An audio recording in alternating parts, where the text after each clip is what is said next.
Hey guys, welcome back to Lia channel with me, Ari. At work or university, with colleagues and friends, in a business meeting or discussion with your lecturer, sometimes it's necessary to disagree or say no. And that is okay. In English-speaking culture, it is important to share your opinion and express your ideas. When you disagree with someone, it can often be a challenge to express your point of view without offending that person. At the same time, it's important to express your honest opinion. We all have our own thoughts, opinions, and values, which mean disagreements can be pretty common. However, there's a big difference between just disagreeing and disagreeing respectfully. But how should you do that in English politely? In this video, I'm going to share with you the best English phrases you can use to disagree without offending anyone. These expressions will also help you learn how to share your opinion. But remember, the art of disagreeing with others differs from one culture to another and from person to person. Here are 4 key tips for disagreeing with someone, respectfully of course. Number 1. Don't make it personal. Speaking of getting personal, it's something you want to avoid at all costs when disagreeing with someone, particularly in a professional setting. Obviously, that means you shouldn't humiliate the other person or attack his or her ideas and beliefs. That's not at all helpful or productive.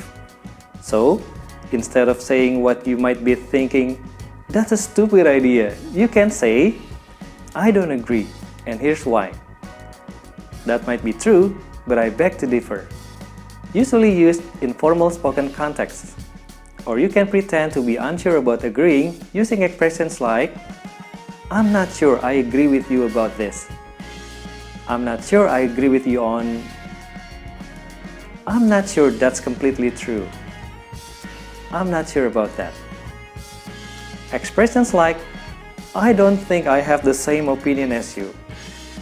"I don't think you and I have the same opinion on this issue" mean I don't agree or I have a completely different opinion on that. It's best to use I statements when disagreeing with someone. It's just another subtle way to illustrate that your disagreement isn't a personal attack. Effectively disagreeing isn't all about sugarcoating what you're trying to say, but making even this small effort to soften your language can make a big difference in how your message is received. Remember, your goal is to effectively present your ideas, not merely to find mistakes or problems in what the other person has said. Number 2. Focus on facts. A strong argument is one that uses facts over opinion, but that can be difficult to remember when you're in the middle of a disagreement. However, a respectful, not to mention compelling disagreement is one that prioritizes logic over your emotions about the situation. So, don't forget to place your emphasis on the reasoning and information supporting your disagreement. Not only will that make you much more convincing, but it will also make it clear that this isn't personal. Number 3. Listen to the other point of view. Being a good listener is a way of showing that you respect and understand the other person's perspective. That makes it more likely for them to do the same for you. When the other person is talking, try to stop yourself from thinking about why you disagree or what you'll say next. Instead, focus on what's being said.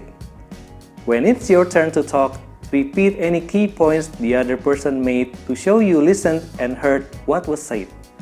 Then, calmly present your case and why you disagree.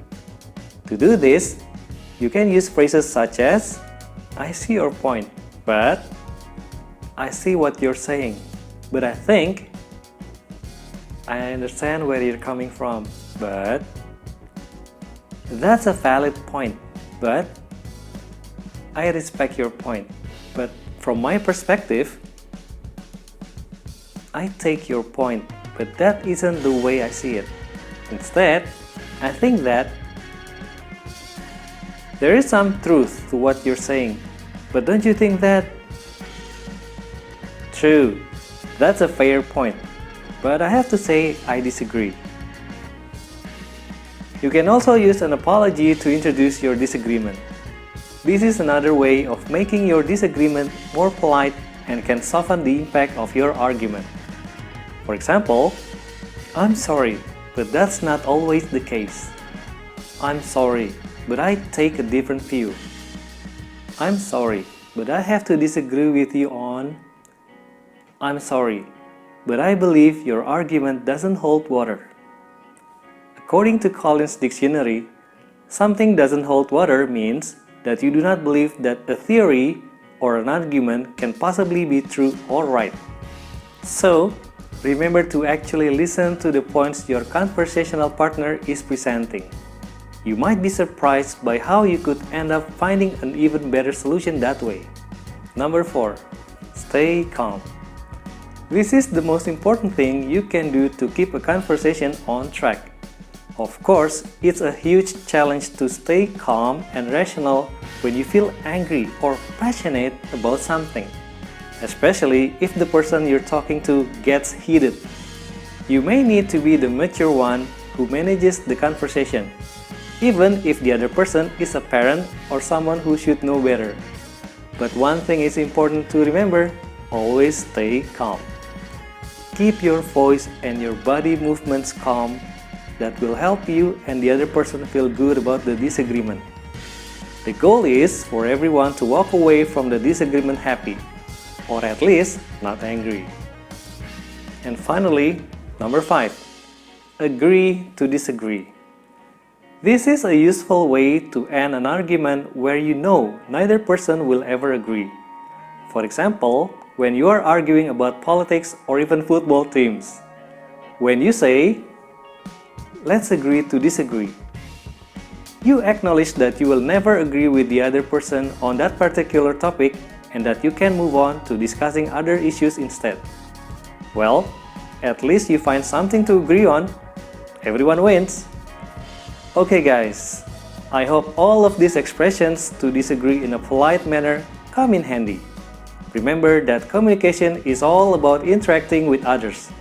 So, you should really make an effort to communicate accurately and appropriately with others. See you in our next video.